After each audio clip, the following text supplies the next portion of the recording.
আর এই মুহূর্তে নজর রাখতে হচ্ছে ওবিসি সংরক্ষণে নয়া বিজ্ঞপ্তি রাজ্যের।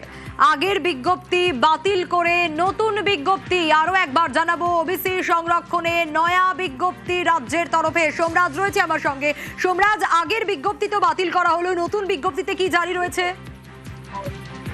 দেখো, রাজ্যের শ্রম দপ্তরের তরফে একটি গেজেট নোটিফিকেশন করা হয়েছে। সেখানে রাজ্যের সরকারি চাকরিতে 100 পয়েন্ট রোস্টার প্রকাশ করা হয়েছে। অর্থাৎ যদি কোনো চাকরিতে 100টি শূন্য পদ থাকে, তাহলে কিভাবে আসন সংরক্ষণ করা থাকবে এই শূন্য পদগুলির জন্য তার বিস্তারিত তালিকা প্রকাশ করা হয়েছে।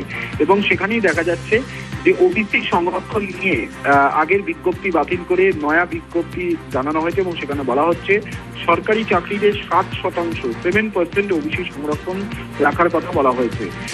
চলতি বছরের 27শে জানুয়ারি এর আগের সরকারের সময় যে নির্দেশিকা জারি করা হয়েছিল সেই বিজ্ঞপ্তি বাতিল করে দেওয়া হয়েছে।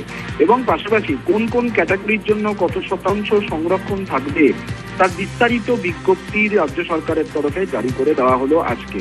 অর্থাৎ এরপর আর নিয়োগ নিয়ে কোনো সমস্যা থাকছে না। রাজ্যের শ্রম দপ্তরের তরফে এই সংক্রান্ত গেজেট নোটিফিকেশন আজ করে দেওয়া হয়েছে। বেশ।